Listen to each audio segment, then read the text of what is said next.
Raphaël de Valentin, étudiant sans plus d'illusions sur la vie, erre le long de la Seine, balançant des engloutures sa jeune vie. Quand ses pas le mènent dans la boutique d'un étrange antiquaire, sorte de caverne d'Ali Baba. Il y découvre un talisman sous la forme d'une peau de chagrin aux vertus magiques. Quiconque la détient voit ses vœux se réaliser, mais chaque réalisation de souhait entraîne une diminution de l'existence à courir, matérialisée par un rétrécissement du morceau de cuir. Raphaël entre en possession du talisman. Une vie nouvelle s'amorce pour l'étudiant. Il est désormais riche à millions. Va-t-il enfin pouvoir conquérir la belle Fiodora qui se refuse à tous ses admirateurs, dont Raphaël a été? Mais la réalité lui apparaît désormais. Fiodora est aussi froide, indifférente que belle et brillante. C'est alors de Pauline que Raphaël tombe éperdument amoureux. Tendre compagne de son infortune, elle est devenue immensément riche. Mais voilà que la peau diminue dangereusement, rappelant à Raphaël l'implacable loi du désir. Ni la science, ni les tentatives d'autorestriction ne peuvent lutter contre l'irréversible pacte. La trame du roman est donc très simple. Balzac, cependant, s'y révèle comme un extraordinaire conteur. Il sait émouvoir le lecteur, le passionner par cette invraisemblable histoire et les multiples péripéties qui en découlent. La peau de Jacquerin n'est pas vraiment un roman, mais un conte à demi philosophique, à demi fantastique, qui rappelle quelque peu la manière d'Hoffmann, lequel exerça sur les études philosophiques une très grande influence. La peau de chagrin fait partie des œuvres les plus connues et les plus lues de Balzac.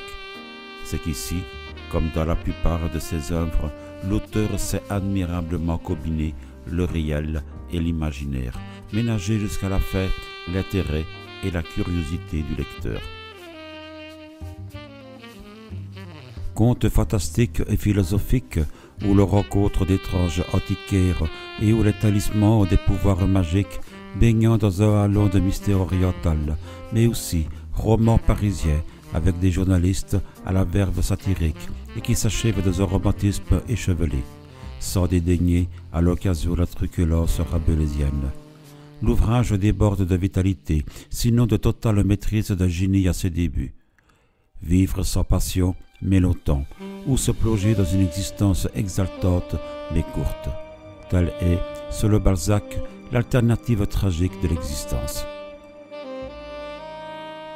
Tous les grands auteurs classiques ont été attirés par le fantastique. Balzac est né en 1799 et aura vu l'intelligence française se libérer de superstitions religieuses et assistera à un prodigieux réveil des courants ésotériques. Comme la plupart des grands écrivains du XIXe siècle, Balzac se montrera toujours fasciné par les forces cachées qui sont la vraie énergie de l'univers. C'est l'ouvrage typique des débuts d'un génie en train de se découvrir et qui jette à profusion ses richesses.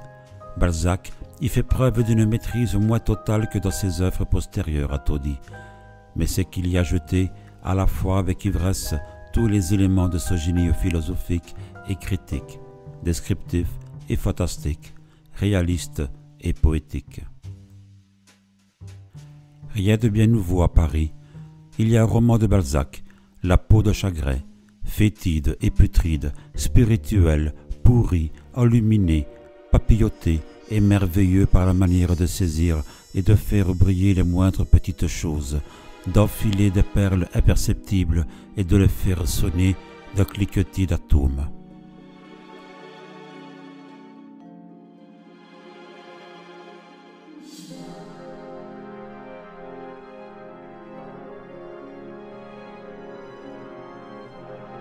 Si tu me possèdes, tu posséderas tout, mais ta vie m'appartiendra.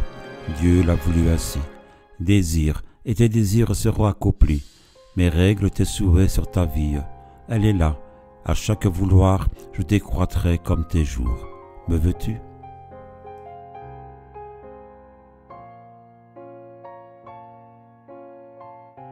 Vous avez aimé cette vidéo?